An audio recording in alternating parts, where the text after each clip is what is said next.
rolling. All right, Frank. How's How it are going, you? Ben? I'm good. I would shake your hand, but I'm absolutely smothered.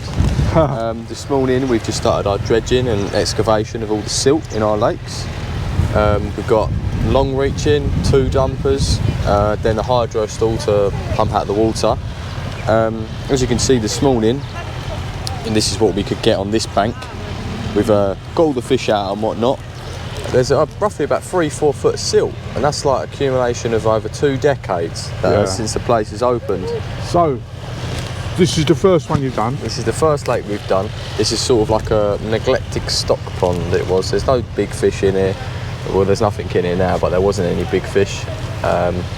It's just to sort of get our bearings and see how we'll do all the other lakes, whether or not we'll drain the other ones or do them live with water in. Yeah.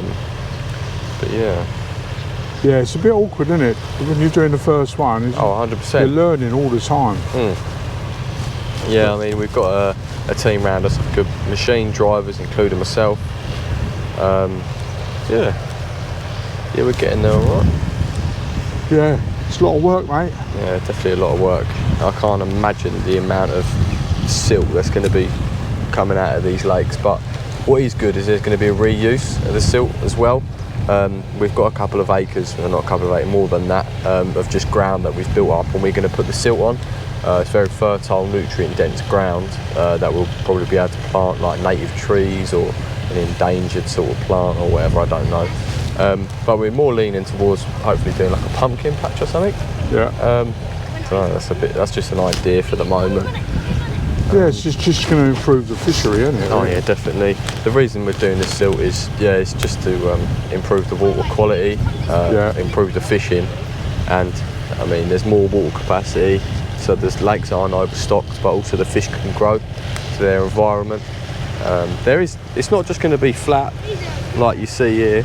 There's going to be some features sort of thing. We're going to build up the banks and whatnot, still have like 3-4 foot in the margin, and then hopefully 6-7 feet out in the middle, sort of like a bowl. Yeah. But yeah, no, we don't have trouble like thinking, okay, when we dig into the lake with the bucket, we're gonna like split the liner of the lake or anything, because they're all like blue and brown clay lined anyway.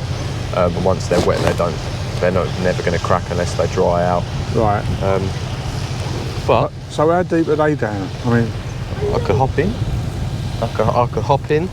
I don't particularly want to, but I reckon if I stood in there now, it'd probably be up to level of this bank here when the water's all filled up, maybe about 6-7 foot. Right. So here's a question, my question, because I've always wondered this, right? Yep. Where'd you get your water from?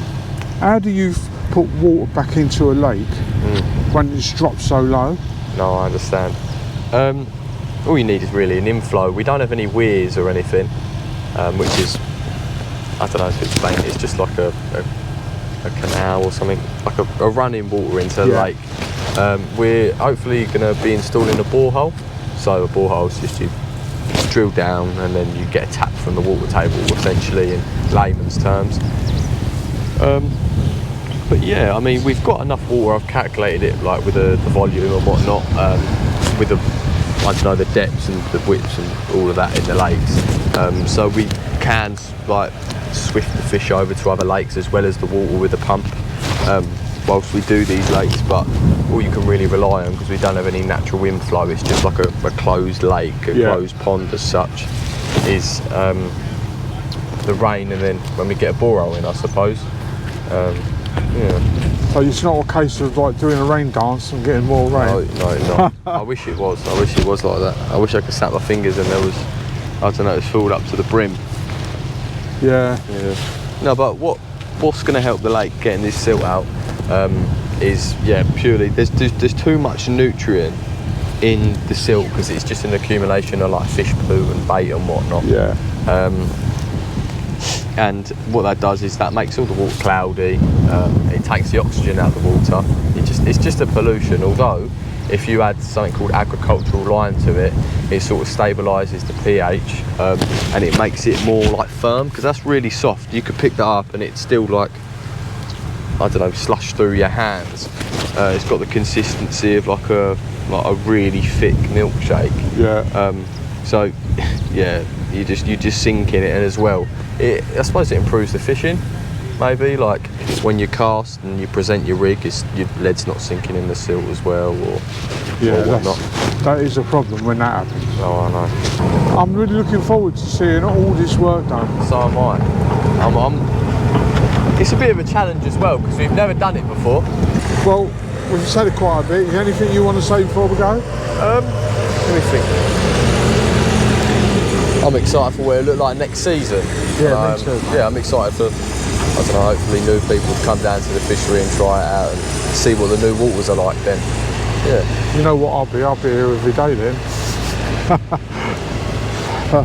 my missus is going to divorce me, you know. Yes, might do. You'll be spending more time with me than her. Look at that. That shows you just how soft it is, isn't it? Yeah. That just, look. You could just get in there with a shovel, and it obviously take for ages. Yeah. Wow. Oh yes. So looking at that, you're going to have quite a bit more depth in the lake, aren't they? Yeah, I mean we've done all the silt. It's sort of like up to out in the middle over there. You can take some footage of that.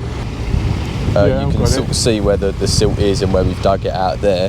When I do stand in it, it sort of goes to about there to hip height. So once that's all out, you can imagine, what's that, an extra like 3 foot of water capacity.